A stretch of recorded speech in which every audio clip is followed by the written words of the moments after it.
Bom dia, galerinha do nono ano. Vamos lá, nossa videoaula, tá? Então, observe o seguinte. Na última videoaula que a gente trabalhou, nós trabalhamos as definições de razão, proporção, né? Deixa eu observar aqui. Razão e proporção. E aí a gente trabalhou com as definições do teorema de Tales, certo?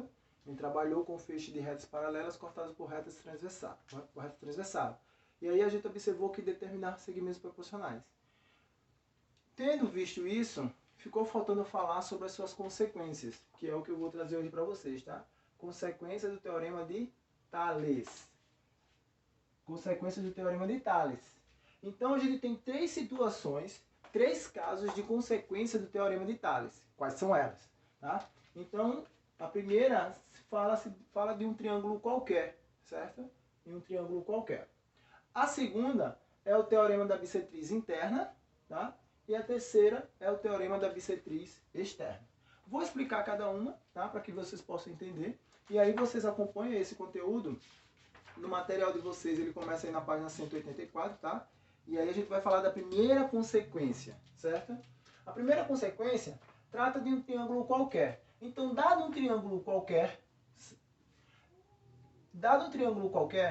se você pegar um segmento de reta e traçar uma reta passando por esse triângulo, aonde essa reta seja paralela a qualquer um dos lados desse triângulo, automaticamente essa reta vai dividir o seu triângulo, tá? Em segmentos proporcionais. Olha só o que eu fiz aqui, tá? Eu peguei essa reta azul e passei ela nesse triângulo, ela sendo paralela à base do triângulo. Automaticamente, se elas são retas paralelas, ela determinou nesse triângulo aqui segmentos proporcionais. Ou seja, esse segmento é proporcional a esse, assim como esse segmento é proporcional a esse, tá? Então a gente pode fazer aqui, ó, razões, da mesma forma que a gente fez lá no teorema de Tales, né? Então eu posso dizer aqui, ó, que o segmento AD está para o segmento DB, assim como o segmento AE está para o segmento EC. Algumas pessoas, quando eu estou explicando isso, me perguntam por que isso ocorre. Pessoal, se vocês observarem bem, o vértice do triângulo, ele pode ser considerado uma reta, tá? Ele pode ser considerado que está passando uma reta por aqui, que essa reta é paralela a todas as demais, tanto paralela à base como paralela à reta que dividiu o triângulo, né, em segmentos proporcionais. E aí você observa que você tem um feixe de retas que são paralelas. E quem são as transversais? Os outros dois lados do triângulo. Ó. Se eu continuar aqui, eu vou ter uma reta e vou ter outra aqui embaixo. Então essas retas seriam as transversais, essas seriam as paralelas. Automaticamente, num feixe de retas paralelas cortadas por retas transversais, elas determinam segmentos proporcionais entre si de acordo com a definição do teorema de Tales. Beleza? Então essa é a primeira definição aqui do nosso teorema. Existe outra igualdade aqui que eu posso colocar para vocês, tá, pessoal? Eu ainda posso colocar aqui, ó, que essa base DE, ela também é proporcional à base BC. Beleza? A base DE é proporcional à base DC. Porém, guardem essa informação, porque a gente vai utilizar mais essa informação quando a gente vai trabalhar com semelhança de triângulos, que é o próximo conteúdo, tá? Por enquanto, essa definição não vamos usá-la não, tá? Vamos usar essa dos lados aqui, porque eu tenho as minhas retas paralelas cortadas por retas transversais. Lembre que esses segmentos aqui são proporcionais. Esqueça um pouco essa parte que eu expliquei agora, porque isso aqui a gente vai utilizar mais quando for semelhança de triângulos, beleza? Então, a gente tem essa classificação aqui da primeira consequência do teorema de Tales. A segunda consequência é o caso onde eu tenho um triângulo e eu traço uma bissetriz interna. Quando eu traço uma bissetriz interna, e aí lembrem, tá? Bissetriz é um segmento de reta que parte de um vértice, dividindo o ângulo ao qual do vértice que ela parte em duas partes congruentes, tá? E tocando o lado oposto em um ponto qualquer. Estou chamando aqui de um ponto M. Poderia ser um ponto D, um ponto C, um ponto A, um ponto F, tá? Mas eu chamei de M. E aí, automaticamente, essa bissetriz está dividindo a base do triângulo em dois segmentos que são proporcionais entre si. Então, automaticamente, eu posso dizer aqui, nessa conjectura, que AB está para BM, assim como AC está para MC. O que foi que eu fiz aqui? Na verdade, eu estou pensando como se fosse uma projeção, tá? Tenta imaginar que aqui tem um foco de luz, tá? E automaticamente, quando você tem um foco de luz, esse seu foco de luz, em relação a uma determinada parada, determina a sombra, né? Ó, minha mão, a sombra. Então, imagina que tem um foco de luz aqui, e aqui seja o solo. Automaticamente, em relação a essa inclinação, ele está determinando essa sombra. E em relação a essa inclinação, ele está determinando essa sombra. Então, é como se fosse projeção. Por isso que eu estou dizendo que esse lado está para essa projeção, assim como esse lado está para essa projeção. Então, trocando essas letras aí, esses segmentos de reta, pelas letras que está aqui, né? Eu posso escrever que C está para M, assim como B está para N. E aí eu coloquei mais uma informação aqui no nosso material. A é igual a M mais N, tá? Não esqueçam disso não, porque eu posso pegar e dar uma situação onde eu der o valor todo, tá? Desse segmento e pedir para você encontrar outra coisa qualquer aqui.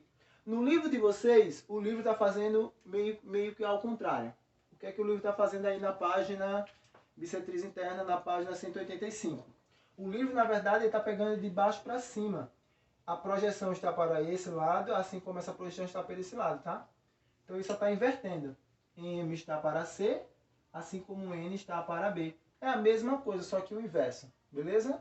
Então, tanto faz você escrever dessa forma ou dessa forma, que é a mesma situação.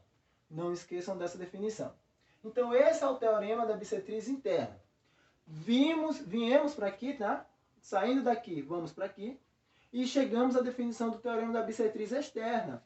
Dado um triângulo ABC, esse é o meu triângulo, tá? E observando que o segmento de reta AB pode ser prolongado, né? Fiz aqui um prolongamento dele, ó. Automaticamente existe uma abertura entre o prolongamento e o segmento AC. Esse segmento forma um ângulo. E aí eu vou passar a bissetriz externa, tá? Olha aqui, ó. Esse cara aqui é a bissetriz externa. A bissetriz externa está dividindo esse ângulo aqui em duas partes congruentes. Automaticamente, quando a bissetriz externa chega no ponto D, ela encontra o prolongamento do segmento BC. Quando eu prolongo o segmento BC, eu chego até o ponto D, tá? Então, esse segmento é a nossa bissetriz externa, porque é externa ao triângulo que a gente está trabalhando. O triângulo é o triângulo ABC, é o que a gente trabalha. Logo, a definição de bissetriz externa, porque é de um ângulo externo ao triângulo. E aqui ele toca no ponto D, que é o prolongamento do segmento BC, certo? E aí, por definição também, imagine o foco de luz aqui, tá? Esse foco de luz sobre o segmento AC determina a projeção BD toda, tá? Da mesma forma que esse foco de luz sobre o segmento AC determina a projeção CD. Então, como é que a gente faz a razão aqui, ó? AB, segmento AB, está para BD, assim como o segmento AC está para o segmento CD. E aí eu tenho aí a minha proporção, tá? Montada a proporção, lembra lá, é só fazer meio pelos extremos, não tem bicho de cabeça nenhum. O que vocês têm que prestar atenção aqui, ó, é na hora da montagem. Como é que você vai montar para que você obtenha essa proporção? Tendo essa proporção, meio pelos extremos. Outra coisa aqui, ó, trocando isso pelas letras, isso aqui vai ficar C está para A, ou melhor, C está para M, assim como B está para N. Certo? Eu poderia trocar o M, eu poderia reescrever esse cara dessa seguinte forma. C está para A mais N, olha só, assim como B está para N. Por que eu posso reescrever assim? Porque M é o segmento total, é o segmento BD. Mas BD é a junção, ou melhor, é formado pelo segmento BC mais CD, ou seja, é A mais N. Então eu posso trocar M por A mais N. A mesma coisa que eu fiz aqui nessa relação, né? Eu poderia trocar, por exemplo, um M, se você isolar aqui o M ou o N, M é igual a A menos N. Então eu posso colocar aqui, ó, A menos N, se preferir, tá? Se preferível for. Mas não vem ao caso agora. Então, vocês têm que compreender como é que se faz essa montagem. Compreendendo essa montagem, vocês conseguem resolver as definições que são decorrentes das consequências do teorema de Tales. Vou pegar só um exemplo, tá? Para que a gente possa trabalhar com ele aqui. Vamos lá, pessoal? Então, o exemplo é o seguinte, tá? Eu tenho duas questões. Essa questão aqui é a questão número 21, da página 190. E essa questão aqui é a questão de número 24, letra A, tá? E aí a gente vai ver como resolve. Aqui nessa situação, ainda ele diz que x mais y é igual a 45. Esqueci de colocar, tá? Então, x mais y é igual a 45 é a informação que ele dá. Então, observe que essa situação é a situação onde eu tenho um triângulo qualquer, que foi passado uma reta que é paralelo à base. Automaticamente, essa reta divide o meu triângulo em segmentos proporcionais pela consequência do teorema de Tales. E aí eu monto a minha proporção facilzinho. 9 está para x mais 1, assim como 6 está para x menos 1. Certo? Meio pelos extremos, olha só como é fácil. Aí vai ficar 9 que multiplica x menos 1 igual a 6 que multiplica x mais 1. Aplicando a definição do meio pelos extremos. Chuveirinho, chuveirinho. 9x menos 9, certo? É igual a 6x mais 6.